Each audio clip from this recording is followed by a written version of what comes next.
Welcome to Please Me, the award-winning bilingual sexuality podcast serving bold conversations and big clit energy. As the #1 ranked sexuality podcast in the USA and worldwide, we're all about sexual health, intimacy, and empowerment. Before we dive in, if you missed our 2-part season finale with Anthony Weaver from About That Wallet podcast, be sure to check it out. We looked back at our favorite episodes, biggest lessons, standout moments from the first half of 2026, and even shared some fun role-play scenarios that sparked an insightful conversation and plenty of laughs. Today we're doing something a little different. This is a special feed drop featuring an interview with me on the Communicate and Connect podcast. While this isn't a traditional Please Me episode, the conversation touches on many of the themes you know and love from this show. I had a great time as a guest, and I'm excited to share that conversation with you. Enjoy the episode. I'm happy to share that I've been nominated for a 2026 ASN Award for Best Educator. This year it's a one-time vote, so I would truly appreciate your support. The link is in the show notes, and I thank you for your vote. Ready to invest in your pleasure and sexual health? Explore the Sexual Longevity Protocol, a self-paced course designed to help you thrive for years to come. And if you want to start gently, download the 30-day self-pleasure and body reconnection practices, a free daily guide to help you reconnect with your body and build pleasure, one day at a time. Support the show by leaving a review and following the podcast wherever you listen.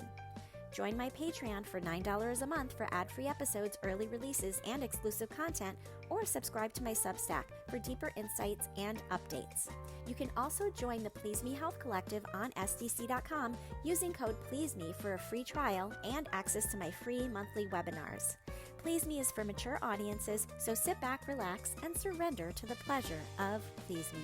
Ladies, let's get personal for a minute. What does your vaginal health routine look like? Because as we mature, our intimate self-care needs an upgrade. If hormone shifts have you feeling dry, less sensitive, or just not quite like yourself, I've got a simple 3-step protocol I'm loving. Every morning I use my lady pump to increase blood flow and wake up the lady bits. And yes, it comes with 3 attachments for all the sensations. Then I apply Shamelessly Aroused by Shameless Care, formulated with sildenafil, the active ingredient used in Viagra, to support stronger arousal, better lubrication, and more responsive orgasms. Pair that with a daily self-love ritual, and you got a powerful daytime combo.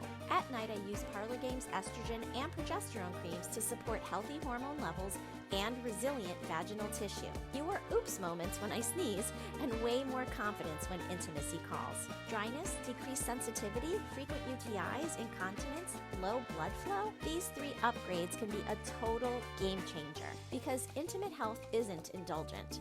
It's essential. And trust me, you'll feel the difference. Hey everyone, welcome back to the Communicate and Connect podcast. This is episode 70, Navigating Erectile Dysfunction Together, Insights from Physical Therapist Eve Hall.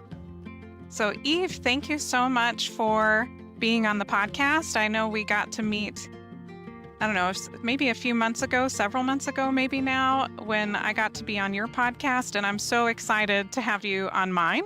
Maybe we can just start with you sharing a little bit about yourself and what you do as a physical therapist. Absolutely. So I have a practice called Inspire Health Physical Therapy and Wellness, and my focus is sexual health conditions.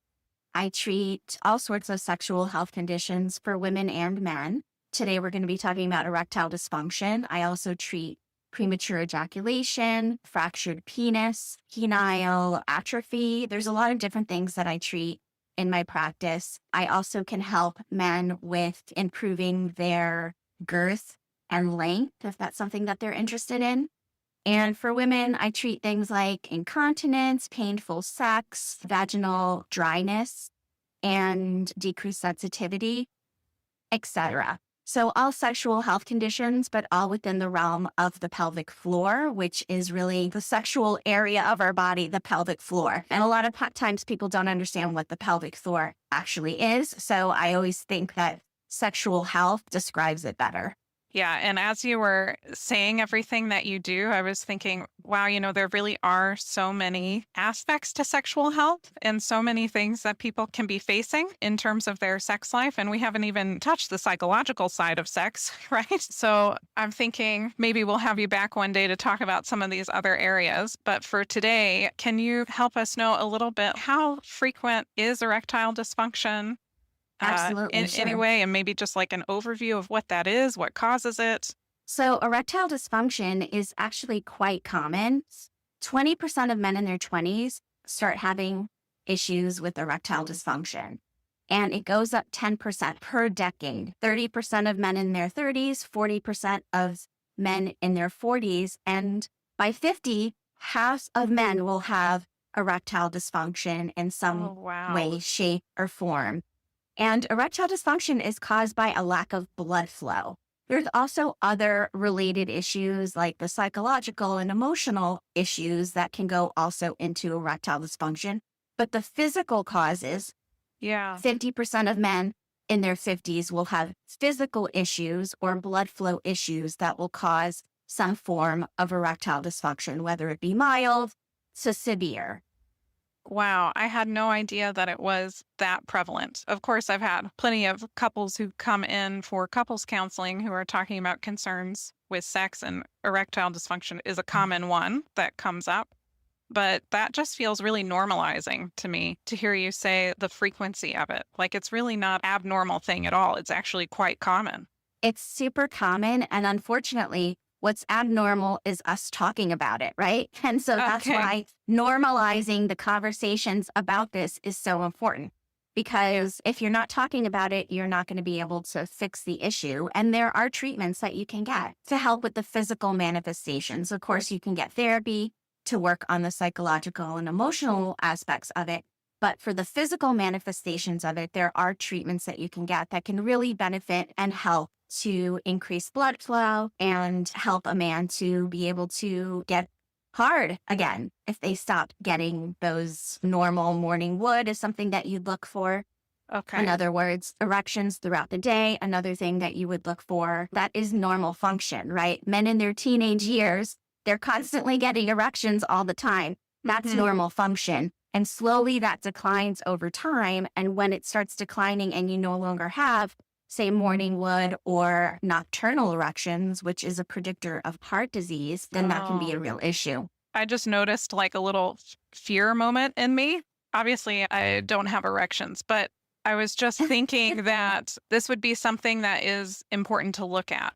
Like not just for sexual health, but for heart health, then. Like Yes. noticing if there are changes in sexual functioning could be also indicators of other health complications going on. Yeah. Absolutely. It really is. And if you look at nocturnal erections, men should have many nocturnal erections throughout the night while they're sleeping. If they're having one or less, this is a direct predictor of a heart attack or stroke within the next 6 months to a year. So it is Oh, wow. extremely important for men to pay attention to this indicator of health because it is directly correlated with heart disease.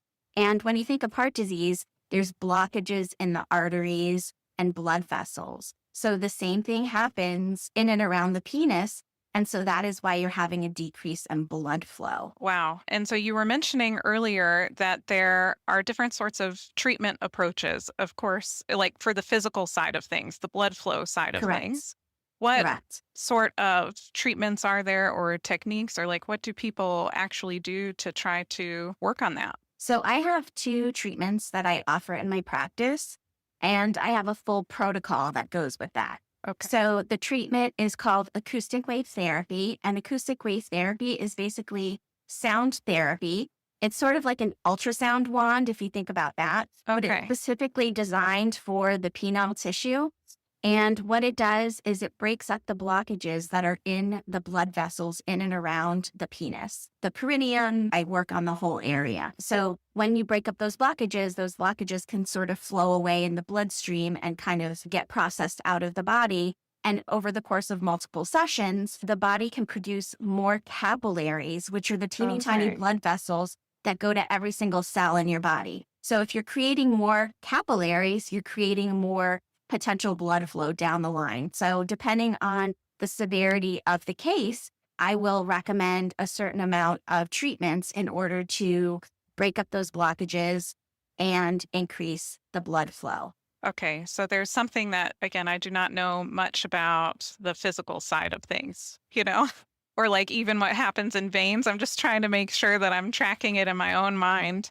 So it's like my blood flows through veins, right? And in my vein, there's some sort of blockage there. And this wand helps erode the blockage so that way the blood can flow more freely. Exactly. If you've heard of something called atherosclerosis, that is what happens to the blood vessels when they get plaque inside of them. And so we want to reduce that plaque or eliminate that plaque. And it's very important because when you think about someone that has, say, a quadruple bypass, what they're doing is they're opening up their heart and replacing all of those arteries that are completely blocked and not working anymore. So we want to make sure that the inside of our veins and our arteries, which is called the endothelium, it's the inside lining of the blood vessels, stays healthy and doesn't get any blockages, because the blockages are what cause disease. And then also, I didn't mention the other treatment that I do in my practice is called dry needling. And if you're familiar with acupuncture, acupuncture is a great adjunct to erectile dysfunction. And dry needling is the Western version of acupuncture. And many physical therapists also do that. So I can do that in conjunction with the acoustic wave therapy or separate from it. That's really cool. I mean, I'm not super familiar with acupuncture, but in my mind, I've always associated it with like stress reduction. And I don't even know if that's accurate. It can be used to treat many different diseases and emotional issues like stress. Basically, when your body has energy blockages, the needles help to sort of open up those blockages and allow the energy to flow. And so that is the concept behind dry needling and acupuncture. This is making sense because the needles might help remove the blockages, sort of. Yes, they sort of wake up the patterns or the lines of energy flow in the body. They sort of wake them up and allow them to start flowing again. Okay. This is so cool. I'm finding this like really fascinating, actually. And I was thinking about how this might help me with couples who are coming in, because I think sometimes it's been hard to know how much of this is a physical thing versus how much of this is anxiety. They don't maybe even want to really have sex. They're not turned on because they've had so much conflict or there's been anxiety going. And I'm curious, how do you differentiate when something can be treated just with physical therapy versus when they might need to consider individual therapy? Like, how do you know if it's a psychological or a physical aspect to this? So that's a great question. And there's definitely things that you would look at. You would look at whether the person is experiencing physical manifestations of normal function like morning wood.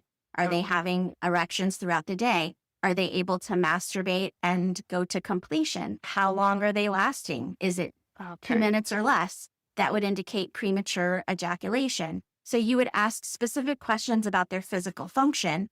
Of course, when you have physical function issues, then that can cause anxiety around performance, etc. So you can ask specific questions about that as well. And then you can sort of tease out, sometimes one leads to the other, right? Or sometimes it's just psychological, but they're able to masturbate normally and maintain an erection for a long period of time while they're masturbating, etc. if they're doing something called edging, which is something that I recommend that my clients do to practice being able to maintain the erection for longer periods of time. One, so that they can enjoy themselves more, and two, so that they can pleasure their partners more. Okay. So things like having erections in the morning, if that is happening still, then that's pretty normal biological functioning. But then if I'm having that, but I can't keep an erection then with my partner, or then that might be an indicator that it's more about the relationship conflict or internal anxiety around sex or something like that. Exactly. Okay. Yeah, I know you mentioned the normal rates for erectile dysfunction as men age, 30% in their 30s, 40% in their 40s. And I was just curious, like, what would someone look for to know if it was really a physical problem? I know less than one nighttime erection. If they have erections in the morning every other day, is that normal? Or how do you know if it's abnormal? There are some diagnostic tools that I recommend. One is called Firm Tech, and it's actually a penis cock ring, and it has a digital aspect to it where you can wear it overnight and it can measure how many erections you're getting throughout the night. Oh, So if you're getting 3 or more, you're good to go. If you're getting less than that, then you're having issues. And if you're getting 1 or less, then you are predisposed to heart disease or you're going to have a heart attack within the next 6 months to a year. So that is a physical way to figure out. And Firm Tech, I can share with you some information about that so you can include it in the show notes. yes, that would be Is great. an amazing company that just recently came out that is really working on helping men in this arena. But then also without that, just asking your clients, are they having erections in the morning? Morning wood is one of those things that is an indicator. If you were always having it in your 20s and then you started like having them less in your 30s and then suddenly there's no more, that is a problem. So we want you to always have an erection in the morning. That's normal function. Thank you for clarifying that, because I was thinking that might help people who are listening to this know where to even start with maybe getting help with some of it. Absolutely. Yes. We were saying that there can be a biological thing going on, and that could cause anxiety. There could also be relational anxiety, and I could see how they can weave and impact each other. And I was curious about if you have any tips that you give your clients on how to talk about erectile dysfunction with their partners, especially to help make it like a normal, easy conversation when it might be uncomfortable to be talking about. Absolutely. And, one of the reasons that I started my podcast was because I would have many clients come to me and say, I'm here because I have erectile dysfunction, but my wife doesn't know I'm here. And I always thought it was interesting that they were so ashamed of the fact that their function wasn't working, right? That they would not share that with their partner. And so I like to say that there's no shame in having a sexual health condition. It's just like any other medical condition that you can have. And there is treatment for it, which is a wonderful thing, that outside of just giving you pills, because the pills do help for a time. They will get you hard. But over the course of time, if you are developing more blockages, they will stop working eventually. And at that point, you're in the severe range, right? So it's really best to treat when someone is either in prevention stage, right, and just starts to see some decline, or in that mild to moderate state. It's always best to treat that. I'll have clients come to me and they absolutely have not told their partner that they're coming to me. So sometimes I'll say, why don't you invite them to a treatment and we can talk together while you're here about the symptoms that you're having and also what you can do to help you pleasure yourselves without that being such a pressure point, right? Because if you can't function physically, and you're not able to get an erection to penetrate, there's so much more to sex than penetration, right? Right. And the bottom line is for women, only 3 to 5% of women can orgasm from penetration alone. 95% of women need external clitoral stimulation in order to orgasm. So if you eliminate or have less of penetration, that doesn't necessarily mean that sex can't be amazing. And even a flaccid penis can feel pleasure. So there are things that you can do to sort of modify your sexual experience and create a completely new, different realm of sexual and sensual pleasure. I'm so glad that we're having this conversation, because I'm just thinking about the client that comes in to see you, Eve, and they're saying like, oh, I'm not telling my wife. And then I'm thinking the wife not knowing, maybe thinking to herself, like, my husband's not sexually attracted to me anymore. He never wants to initiate sex. When we do have sex, he might end quickly or get frustrated by the experience and not be sharing it. And I'm just seeing the whole thing play out of how it could go when it's not being talked about. And so I'm thinking how cool that you are having them both come in to learn about it together and to just make the whole thing normalized and easier to navigate together. Yeah, absolutely. I do intimacy coaching as well. And I just want people to have communication. And sometimes that initial conversation is really, really difficult. Yeah. But over time, it gets easier and easier. So if I can help in that arena, I definitely do. I love wearing a bra, said no one ever. If you're tired of discomfort and want a great bra alternative, I highly recommend Cakes. I gave up bras during COVID and searched everywhere for something better, and Cakes is the best solution I've found. They offer adhesive, non-adhesive, and push-up options that give a seamless look under your clothes without straps or discomfort. If you're tired of racing to your car to pull your bra off at the end of the day, it's time to get your Cakes. I haven't looked back, and I know you won't regret it. Check the show notes for the link. If you've ever wished sex could feel more connected, more intense, or honestly just more fun, you need to check out Shameless Care. They're a telemedicine company built entirely around sexual health, real doctors, real prescriptions, and products that actually work. Like Shameless Chemistry, their oxytocin plus tadalafil blend that deepens connection and boosts arousal. Or Shamelessly Aroused, a topical cream with the active ingredient found in men's ED medication, increasing blood flow exactly where it counts. Every order includes a short video introduction from your doctor, transparent pricing, and no subscriptions ever. Just real, sex-positive healthcare that delivers results. Because you're a Please Me listener, you can use coupon code PLEASEME for $15 off your order of any product on the Shameless Care website. Use the code PLEASEME, that's PLEASEME, at checkout to claim your $15 off. Again, that's shamelesscare.com, code PLEASEME. Because great sex shouldn't be complicated. It should be shameless. This episode is sponsored by Shameless Care. Yeah. Who else needs to be involved? If someone was noticing that they had erectile dysfunction, should they go to their primary care doctor first? Should they go to a physical therapist first, like yourself, who's like specializing in this? Would they need multiple providers? Where do they start? And then who else might need to be involved? So I see patients that come directly to me, which is fine. I do often ask about questions like, are you having morning blood? Have you ever had any heart issues in the past? Do you have high blood pressure? I will get a full history. And if I feel that the patient should go see a cardiologist to check their heart, then I would recommend that.